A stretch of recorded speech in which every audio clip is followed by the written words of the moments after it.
Tupo katika masiku matukufu, masiku 10 ya mwezi wa Dhulhijja, lakini insha Allah kesho Allah subhanahu wa ta'ala akitujalia afya tutakuwa tumeingia katika siku ya Arafa, yaumul Arafa. Bwana Mtume Muhammad sallallahu alaihi wasallam akatufundisha dua ambayo inatupasa tukithirishe sana kuisoma dua hii katika siku hiyo ya Arafa.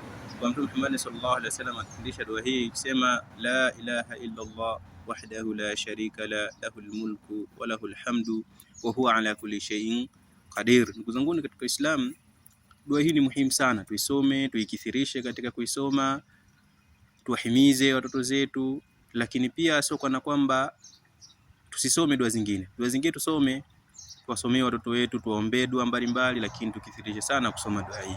Lakini pia tusisahau kufunga siku hii ya Arafa, tusisahau kufunga. Mwenye kufunga siku ya Arafa, basi Allah subhanahu wa ta'ala anamsamehe madhambi yake yale yaliyopita katika mwaka uliopita atasamehewa madhambi yake, na mwaka ambao unafuata atasamehewa madhambi ya miaka miwili. Zanguni, tumuombe Allah subhanahu wa ta'ala atujalie tu wenye kuingia siku hii na tukawe wenye kutekeleza ibadati mbalimbali inshallah. Assalamu alaykum wa rahmatullahi wa barakatuh.